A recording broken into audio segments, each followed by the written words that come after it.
was at the dinner the other day, and me and my wife were having a debate on whether or not the wedge salad was an actual salad.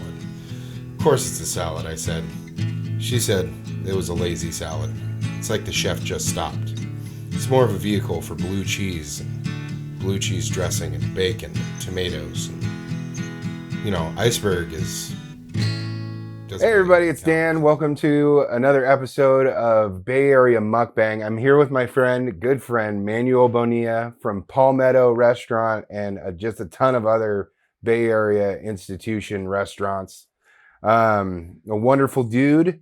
And today we're eating food from Great China. It's where he takes his parents all the time. Yeah, it's a really, really cool restaurant.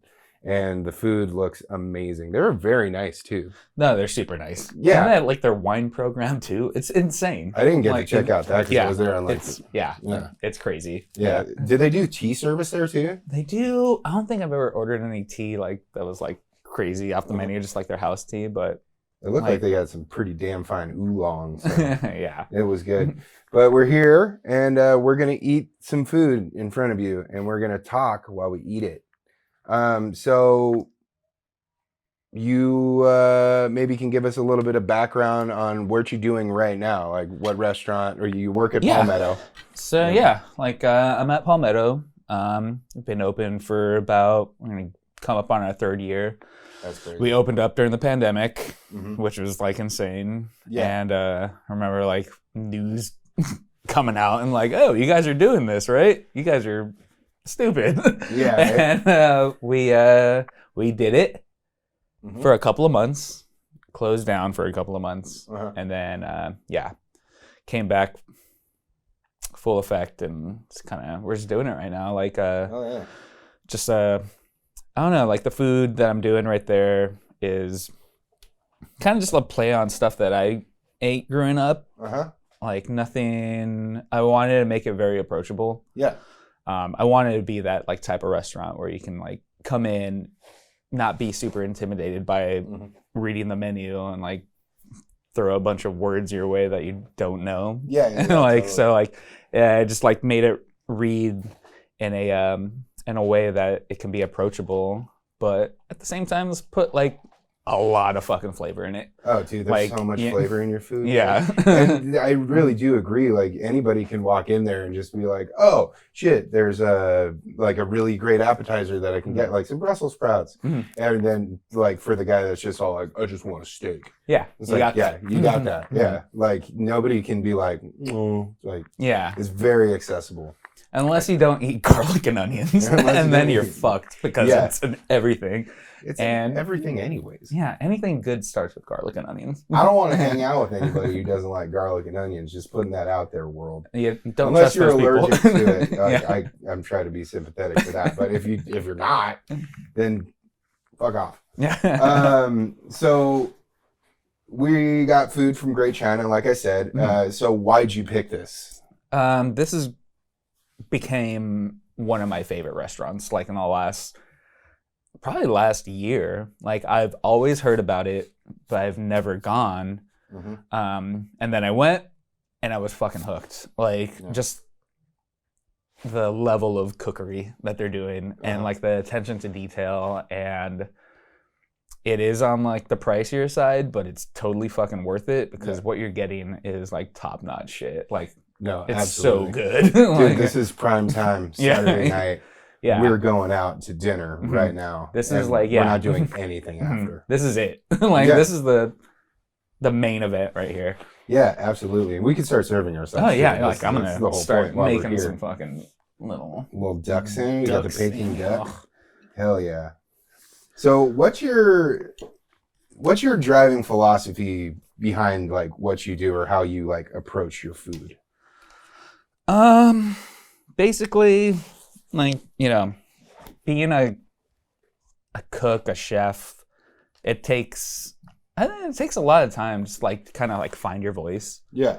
We're working under other people for like such a long time, or like becoming a CDC where you're basically mimicking what their vision is. Yeah. So like it can take a while to kind of like figure out what you want to do in the kitchen, like for yourself. Yeah. So like, Because you've been cooking for a long time. I've been cooking since like it's my first and only job. Yeah. Like I started cooking when I was like 18. Yeah. And kind of just lied to like the chef of the restaurant, saying that like, oh, I'm in culinary school. Yeah. And like, give me a shot, because you probably wouldn't have fucking gave me a shot if I didn't say that, because I was like wearing like some of my dad's fucking like black slacks and like dress shoes. I didn't even have kitchen shoes. Like I just like, this looks like I should be in the kitchen. Like, it was probably a version of something that somebody told you. Yeah. It was like, oh, this is what you should wear to get a job. Yeah. So basically that, and like fucking just looking like a complete bozo, but my heart was in it. So yeah, it's kind of like faked it till I maked it. Yeah. I know a ton of people who are like that in a lot of different trades. So you knew that you wanted to work in a kitchen, or was it just like, this is a job that I can get? Like it started off with like, basically, like I was in a band. I played drums.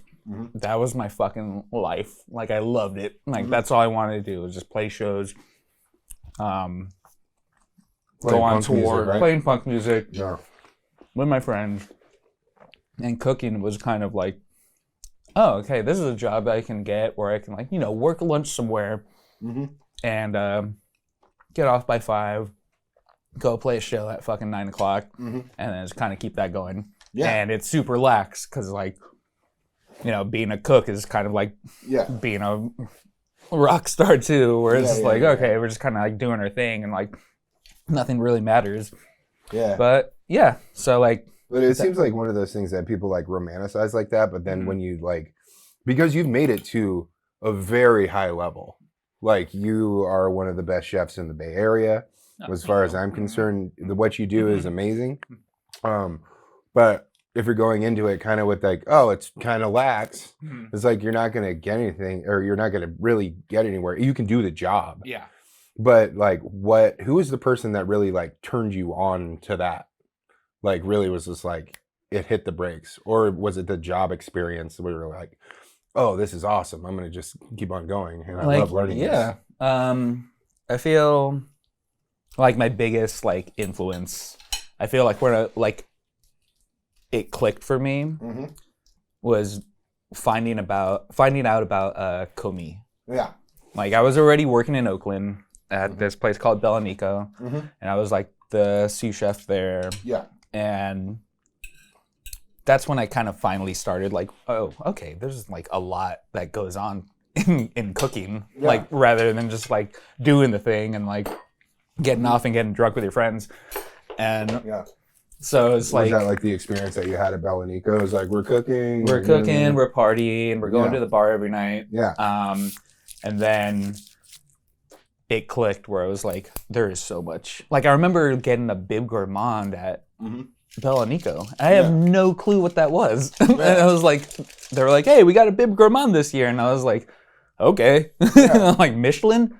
What, a tire company? Like what the fuck is it? Like, okay. Yeah. And then like started doing some research and like kind of actually like looking at like what goes on like in the cooking world. Crazy, I didn't know that they got a bib gourmand. That's awesome. Yeah, it was like 1 year we got it, and like I was the sous chef at the time, so like I felt like, okay, that was like I had a little bit to do with that, you know? You know, to do with it. Yeah. So like I remember like that happening, and then from there, just kind of looking into like other restaurants, seeing like what's going on. Like I knew that I had some talent, and you know, I see that everyone around me, and like, okay, I can like kind of progress. Yeah, please. I'm Filipino. I can't go without rice for like 4 days. Rice is good with everything. Yes. But yeah, and then like one of the line cooks at Bellanico was like, he was looking online on like Craigslist, and then like Komi was hiring. Oh, sick. And I think he went to try to go for it, and he didn't get it. Yeah. And so I was like, fuck, all right. Yeah.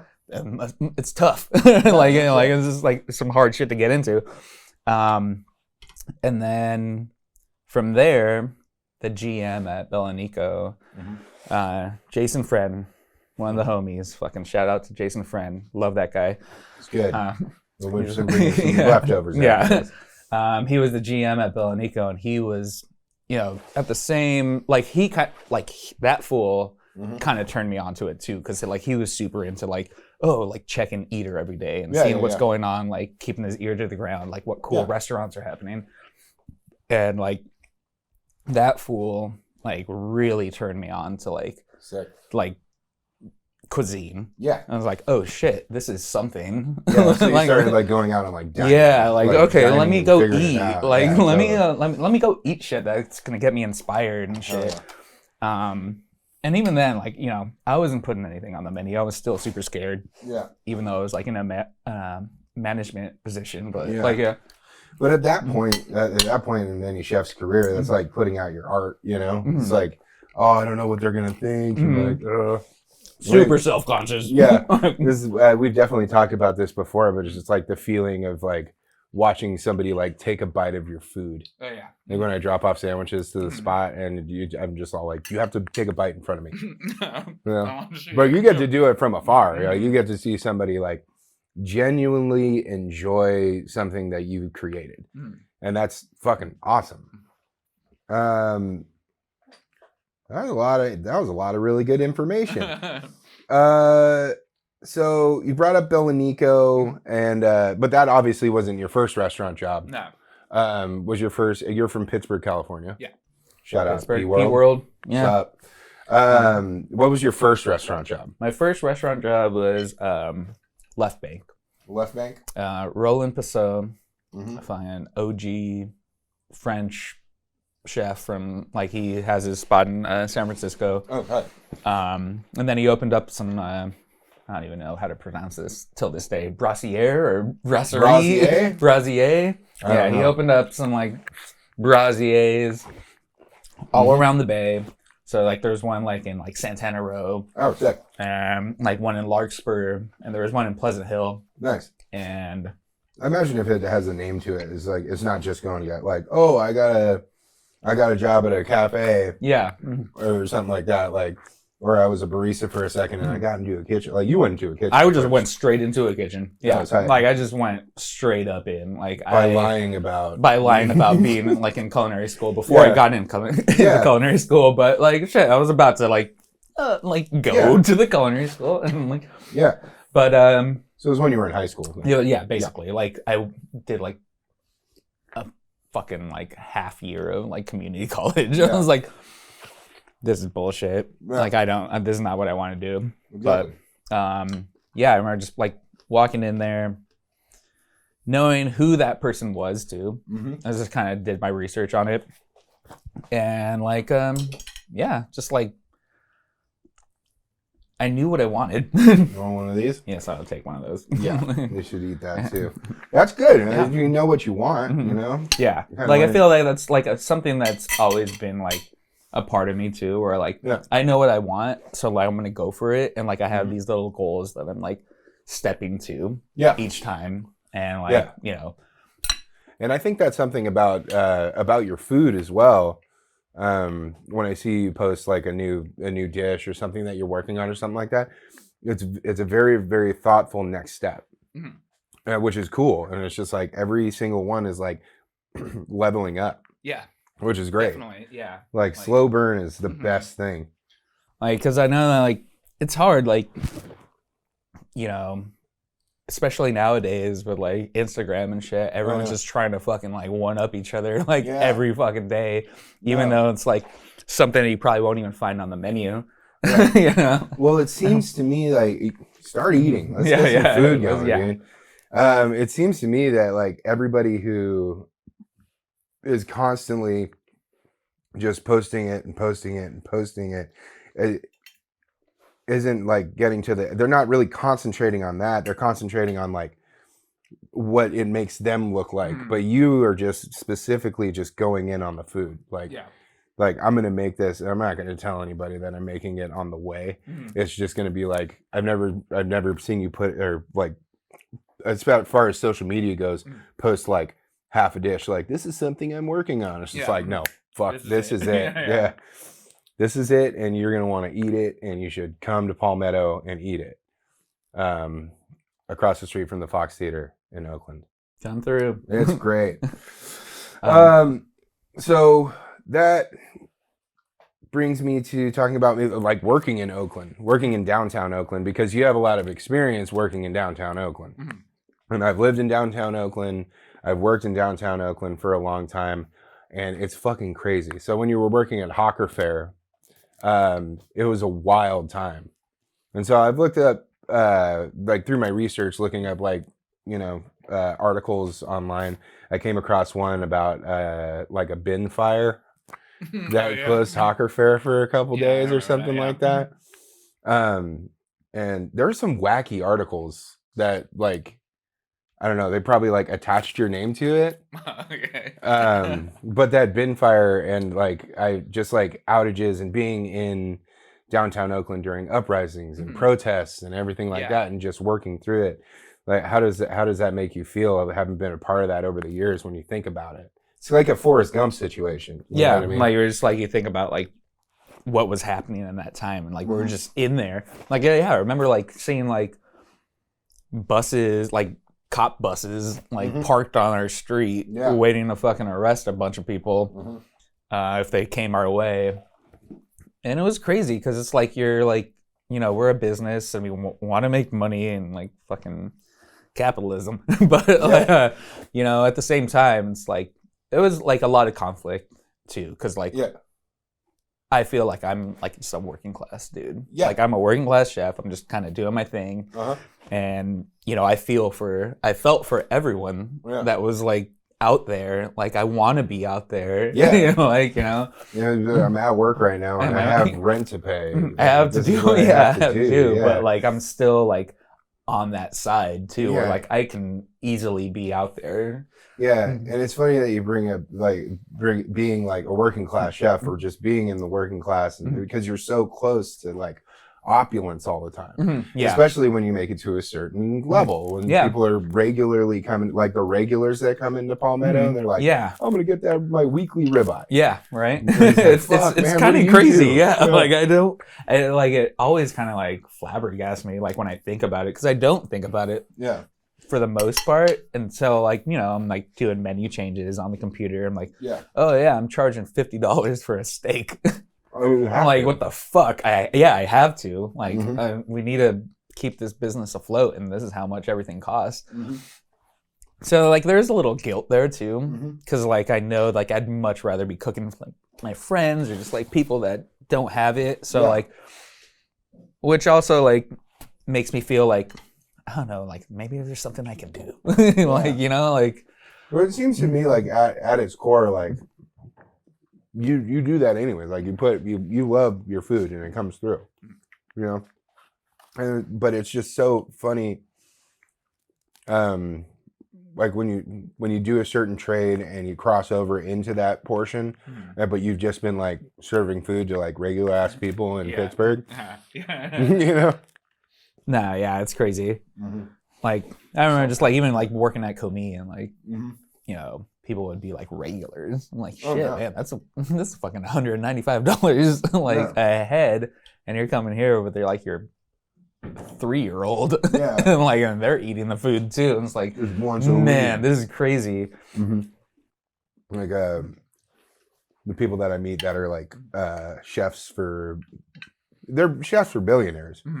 And they're really good chefs. Like the thing that they're talking about and the dishes that they show me and everything is super sick, but they're living in a studio apartment and like kind of living in a studio apartment because they're always at that person's house and you're so close to it and you're doing this thing that you love for people who it's just like, that's a bag of Doritos for them, We've got to be funky. Yeah, it is. Yeah. It's always like a constant, like, like internal battle.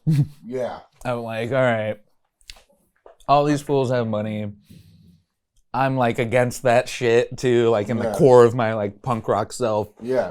But like, I'm just trying to like survive out here too and like do my shit. We're trying to survive out here, but you're also doing your job at a high level. So it's like, I don't know. Sometimes I have trouble with like what I do when somebody who's very, very like wealthy really, really likes what I do. It's like I feel like an imposter. Like, right, yeah. But it's like you do something for so long. It's like you have to get it too. You know, it's like you got to do it.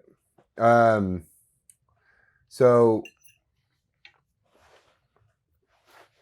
yeah, let's get into some heady shit, dude. No, let's start crying. Yeah, dude, let's cry over this. I want some of those noodles. I can't believe we haven't cracked the surface I'm gonna really, yet. I'm gonna start mixing this Yeah, guy up right here. some. So, in like when you smell something, it has the strongest response, like in your mind. Like it triggers memories faster than any other sense. Like when you smell something. Oh yeah. So, what's a smell that brings you back to like childhood? Like I'm there right now. I feel like steamed rice for damn sure, just because you want to. I didn't go through. Let me serve you. Yeah. Like steamed rice for damn sure because it's like my mom being Filipino. Dude, like you gotta have rice is with everything. Everything. It like she will make spaghetti and meatballs for dinner, and there's gonna be rice steaming that I'm gonna eat it with it. Like this is weird, but like like when you tell someone that like I'm gonna have my spaghetti and meatballs and I'm like rice on the same plate. Mm-hmm. That is probably like my biggest like food memory type thing where it's just like I need that. I need it. That's Sarah's grandma too. It's just like, there's always always like rice. There'll be a pot roast isn't that you can put that over rice. Yeah. That's great over rice. But let's say that she like makes a frozen pizza. Like she'll make a frozen pizza, but there's a steamer pot of rice, just a small one because it's only her. Yeah, you know what I mean. Yeah. So who was the first person that you remember cooking with? I would say my grandparents on my mom's side. So like my Filipino side, yeah, because like they worked in the city. We're living in Pittsburgh, but my parents worked in the city. So like when I was not in school, they would just drop me off at my grandparents' house. And where was their house? And it's in the fucking. In San Francisco? In San Francisco, yeah, like next to the Stonestown Mall. Oh, yeah. But they were out there. Yeah, they were out there. Yeah, and like big old house, and like I would get dropped off there with like other like siblings or like cousins and stuff. Even my brother every once in a while. But I remember like my grandpa always like cooking pancakes for us. Yeah, like it was just one of those things. Like it's like. It was from like a biscuit box, but I just remember being like, whoa, like this is fucking crazy. Like this is so good. Like my mom didn't make pancakes every once in a while, but like that guy's firing out like this guy's fucking and they're like as big as the fucking plate. It's insane. Like he would make like grilled cheeses. They'd have like their government cheese. Oh yeah. And like just like it was like Velveeta basically. Yeah. And like make grilled cheeses for me. It's got that silver package. It's like that silver log. And it just said cheese. Like, cheese. Yeah. And they had peanut butter that just said peanut butter. Yeah, there's a couple of times where we had one in our freezer. That cheese, man. It's so good. It's salty. It is. It's perfectly seasoned. Yeah. Perfect. But that and like my grandma was a really good cook. So like, and she would like do some out of pocket stuff too. Like every like Christmas and like New Year's or something, she'd do like a baked ham. Which is like, not it's so American. It's just so American, and she would like do it from scratch. And it was insane. Funny, that's fun. So you're on your mom's side, you're second generation then? Yeah. So your mom was born here? No, but I'm first generation. You're first generation. Yeah, my mom was came born in the Philippines. Philippines, and then I came here in like the like early 80s. Yeah, it's funny. It's like I said, Sarah's grandma is from the Philippines, but she makes the most like American version of the food, like for the holiday. It's crazy. It's Yeah. like an assimilation thing, you know? No, yeah. Like I But remember then there's that yeah. white rice and some adobo on the side. Yeah, like you know? always there. Yeah. Like we, like my mom would make corned beef and cabbage, and until I was like maybe 20, I thought that was Filipino food. Oh, right. Like, cause she would just make corned beef and cabbage and Yeah. some rice, and I'm like, oh, cool, I love this shit. Yeah. And then like, corned beef and cabbage. I know, right? And then like started working in restaurants and like, you know, getting older, and then it's fucking St. Patrick's Day, and like, oh shit, this is Irish stuff. Like what? I remember like my mom making this and like thinking that this was something from the motherland. Yeah. So growing, because your father is He's from El Salvador. So like, how did that play off of each other? Like the food that you ate, how did that play off of each other? Did your dad cook a lot and your mom cooked a lot? Like it all kind of like came together at some point, you know? Yeah, like my mom would be the one that would cook a lot more. My dad would cook every once in a while. Yeah. And like I always like looking back at it, I feel bad because like whenever my dad cooked, I would be fucking super stoked because he used butter.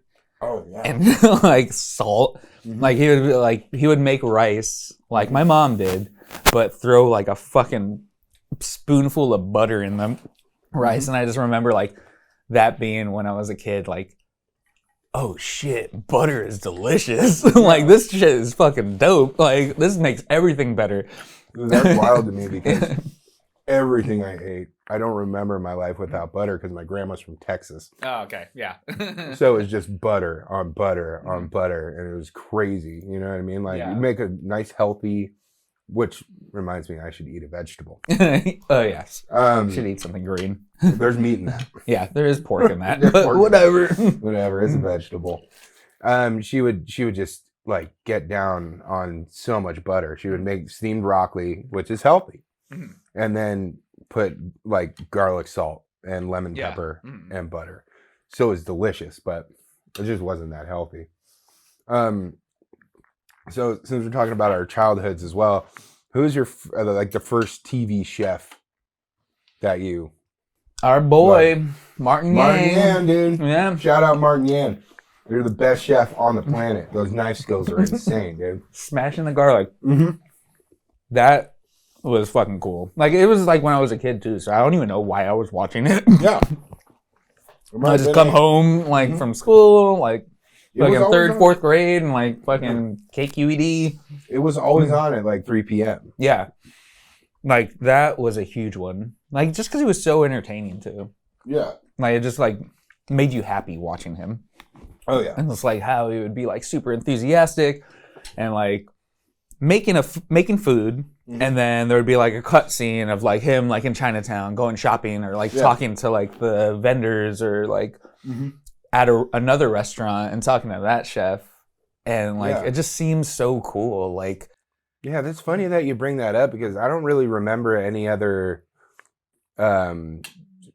show that was formatted like that. Like you think about Jacques Pepin, shout out Jacques Pepin, ultimate omelet video. It's great. With a fork, yeah, in a fucking nonstick pan, which is like illegal. Yeah, when it comes to like cooking. Yeah, I was like, he can do whatever the fuck he wants. Yeah, no shit. That omelet was beautiful. It looked like a football. It looked like Hey Arnold's head. You know what I mean? But like, it was just going in with the kitchen, or like those old Julia Child videos. It was just her in a kitchen. Lydia, just her in a kitchen. But the whole show. Yeah, but Martin Yan would bring in. He'd bring chefs. in fools, like there's a really, show it off. Yeah, like, exactly. The beautifulness of it, like this everything. Is where I got this live chicken, and then it would cut to the studio, and that chicken was fucking dead. It was crazy. It was so good. My aunt still like gets live chickens. Hell yeah. Yeah, that's cool. Yeah. That's right. She's a good cook too. Does she live out there in the East Bay too? No, she lives out in San Francisco. Shout out Auntie Madi. Hey, real one. Yeah, dude. No. So yeah, that's more of the background shit. Like you have a lot, like the depth of cooking that you were exposed to from a young age, like the different cultures. You know what I mean? Yeah. Like pupusas and pandan. You know what I'm saying? Like that's really really cool. Like there's been always like a lot of flavors, like through the years, and just like super blessed and like appreciative of like the food I ate growing up. Like at the time, I probably was like, I remember like me and my brother would be like, oh, I just want mashed potatoes. Yeah. Like, oh, give me fucking like, you know, white people food. Like that's what I want. Like, but everybody's like, eating PB&Js, and like, I'm bringing rice to school. I'm bringing rice to school and smelling it up. I can bring chicken adobo. Like, this is weird. Like, I don't want to get made fun of. But like, looking back at it and like, I'm just like, I want that food now. Yeah. Like, that's what I want to eat. Like, if I, like, you know, work in that industry, it's super hard to, like, go out to, like, parties, like, family parties, and, like, oh, we're going to go, like, to the Christmas party or something. Like, I'm missing out, like, 90% of that.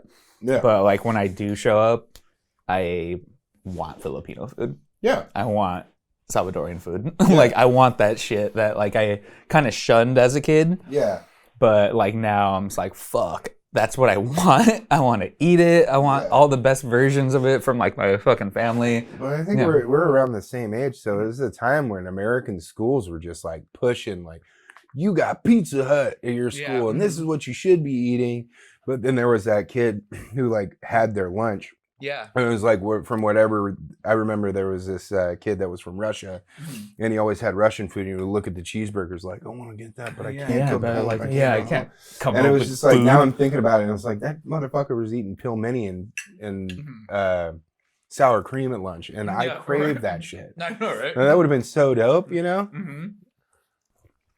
But, so it is. Yeah, kids are cruel. Children are cruel. That food is weird. Yeah. That is the best. No, it's super good. I remember like one of my like friends in like elementary school, like he came through, his family was from the South. So he just had some like smothered chicken and rice. And I had rice. So like we immediately clicked. I was just like, hey, you got some white rice too and some fucking chicken? Me too. Like, all right. Yeah. I don't have to feel so bad about this. No, hell no. Let me see. What do I got here on my list of things to do? What was the first thing you remember eating? And like, who made it for you?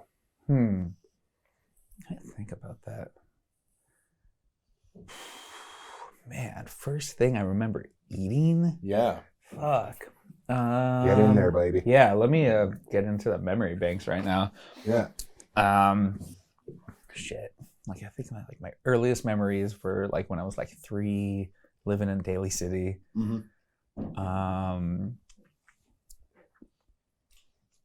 Probably something like fucking lumpia or something. Yeah. You know, like just like maybe at a family party. Yeah. Like just. That's what I feel like. Just crunching it, you know, like fucking having some crispy ass fucking lumpias. That's so good. Yeah. Lumpia is comforting as fuck. Oh yeah.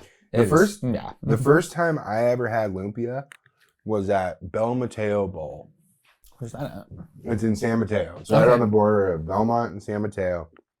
And it's hence the name. Yeah, totally. And it's owned by the Filipino family, I think. I would hope so. Because they had a ton of Filipino food in there. And we would always read it. It said, Lumpia Shanghai. Like, what is that? What is that? And then I was just like, yeah, because I grew up watching cooking shows with my grandma, so I got really, really interested in a lot of food really early, which was very lucky for like a suburban white kid, right? And so I went up and I was like, give me that. And I remember just like picking it up and looking at it like, oh, that's an egg roll. And then I ate it and I was like, that's not a fucking egg roll. Something different about it. Yeah, there's something different here. And it is wonderful. And this sweet sauce should go on everything I ever eat. Yeah. From here on out. Sweet chili sauce on everything. Yeah, hell yeah. All-purpose sauce. Yeah. It's probably one of my favorite sauces. Like, something you would find in Filipino markets where it's just all-purpose sauce. It's all-purpose sauce. Yeah, all-purpose sauce. Yeah. It's ketchup. I mean, it's not ketchup, but you know what I mean. So, banana ketchup? Ooh, that shit is good. Fucking Filipino spaghetti. Yeah, dude. Dude, it's been a while. I need to make that shit. Like, I need to make that. Yeah, they had a Jollibee lunch at the shop. I saw that. Yeah. I was so jealous. Like Gabe had it for the first time or something. Yeah, Gabe had it for the first time, and Aaron brought it, and it was really good. So let's get back to Palmetto, or just like the company. So you started with Kontiki, and that's when I met you guys. Yeah. And that was really good. And you open, you're successful, you're going on, and then you execute the plan, like the restaurant industry plan, like we're opening a restaurant, and then so on and so forth. And then the pandemic pops up, and you guys, it's just I just know the way you guys do business and the way you guys like take care of people, and how hard that is, like. I don't know. What was that like? Just like the pandemic, like just trying to take care of people and then coming back and it was still crazy, keeping the same business. Like first and foremost, like we're trying to take care of our people that work there. Like I think the first couple of weeks, like for a couple months, we're like trying to everyone come through and like we're gonna order vegetables for everyone or like some type. That's right. You're gonna order vegetables for everybody. Yeah, and like, hey, come through. It's gonna be like a little farmer's market, but at Kontiki. So like, come get some food. That's great. But like, everything was just like brand new every day. Like, I remember the first service after like everything closed down. We had to let everyone go. It was fucking devastating. Yeah. And then. Thankfully, like people were showing up. Like we had a crazy service, like right out the gate. Like we didn't expect it because like people picking up food and just like supporting us. Like we had a pretty good following and like people were stoked on us, so like they wanted to help us out. Yeah, you had that Kontiki name to go off of. Like, everybody knew your food and drinks were. Like everyone's gonna get a burger and a fucking like virgin sacrifice to go. But I remember that first fucking service was fucking crazy. Like we're me and Christ. Shout out Christ. I still don't know how to pronounce your last name. Aviotis? Aviolotus. I don't know how to pronounce it either. Whatever, man. The Greek, that Greek sex pot. Yeah. With the low-cut shirts. Showing all the taco meat. Yeah, man. Yeah. But yeah, I remember like that first service, like we got pummeled. Oh, no. And like beat to the ground. We're like me and Christ were like, all right, we need to change some shit. Like figured out some specifics and stuff, and like, all right, we need to go boxes. Like just stupid shit like that, where it's like we weren't used to it. It was like it's a new business basically, a new business model. Yeah, like we're a bar. No one's fucking getting shit to go at a bar. Like true. We're open till fucking 2 a.m. and serving burgers, and people are getting drunk. Full service restaurant. It's like really, really well running, clean kitchen. And like it was literally just me. Like I'm just there by myself every single day. It kind of fucked me up too, because like I got so used to being by myself that once Palmetto opened, I was like, I have to talk to people. Like fuck, I'm like a fucking crab now. Like just leave me alone. I mean, when you I think like when you put something out there, like your food is art, right? That's like it's an art form.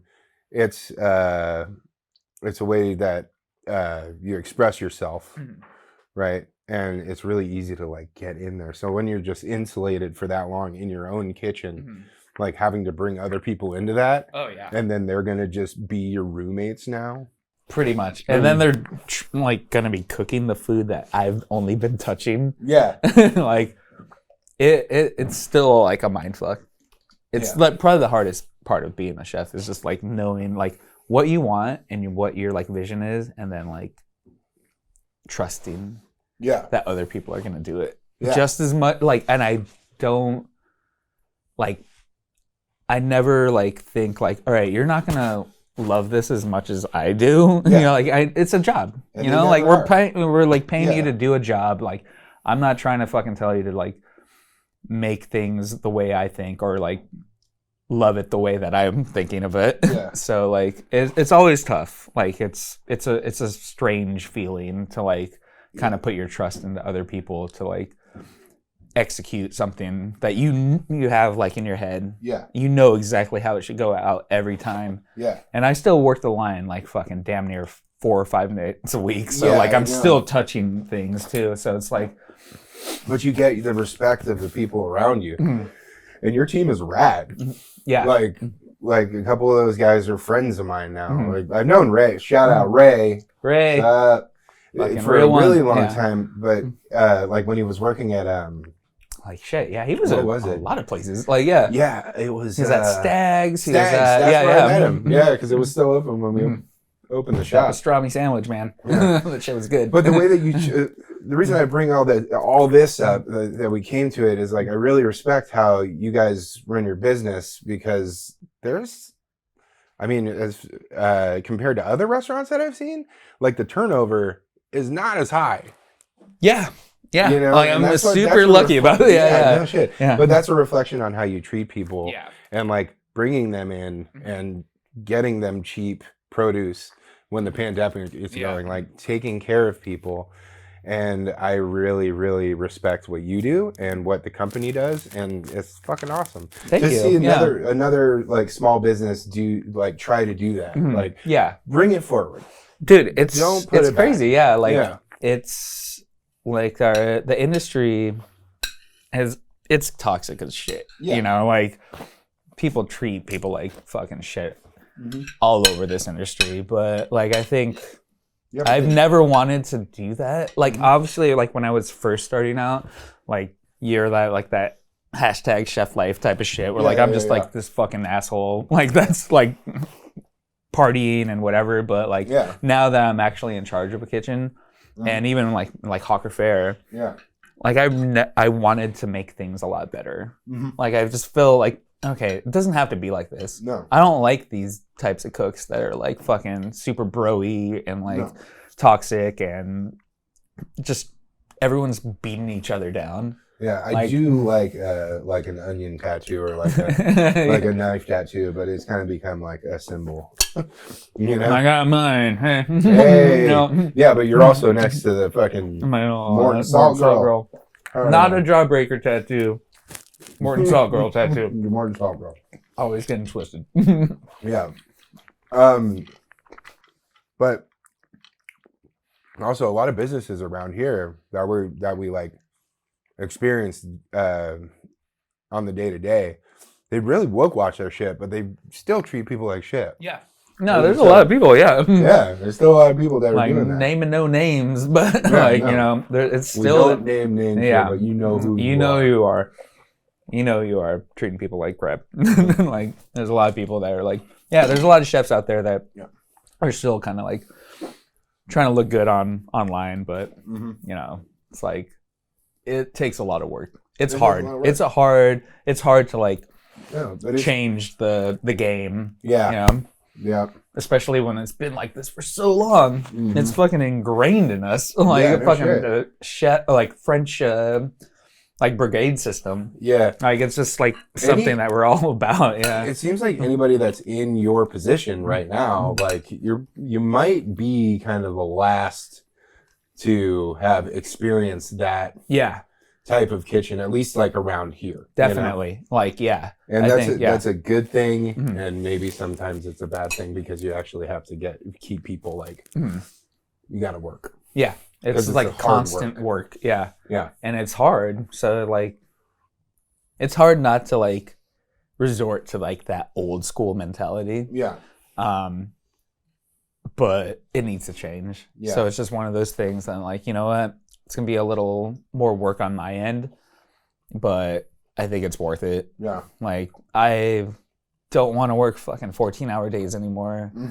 I don't want to work 7 days a week. Like we all deserve time to like fucking have for like our loved ones and like hobbies. You know, I say that like not having played drums in like 4 years. Yeah, Because totally. like it's like one of those things like, all right, I need to get back into like, I need to have a life. Like this, even though it's a huge part of my life and I love what I'm doing, it still makes me sad every once in a while because like I'm like constantly doing it. No, I feel you you. could probably do the same, say the same for yourself. Yeah. Where like this is, I love what I'm doing, but like it can be taxing. Yeah.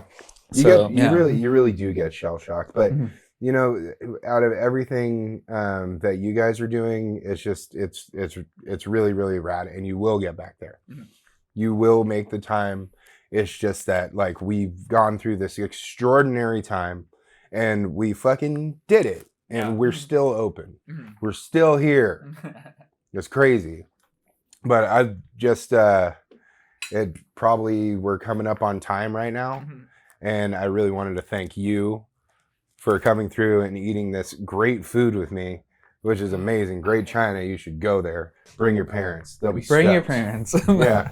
And thank you to you, the whole Palmetto crew, and just that whole business. Like, go to Palmetto, eat, and get drunk. Go to Kon-Tiki, the Kon-Tiki room, Star Trek nights. Yeah. And you can go to the Little Hill Lounge in El Cerrito now. Little Shout Hill. out Yeah. Little Hill Lounge.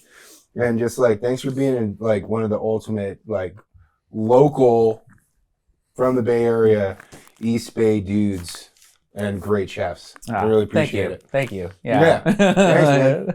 Eat more. Eat All right, some more food. let me go fucking stuff my face right we're now. gonna have to stuff some faces. Thank you. Thank you, everybody, for watching Bay Area Mukbang. I really appreciate it.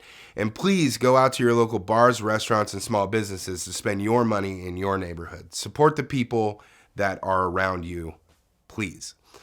And if you like what you see, please like and subscribe.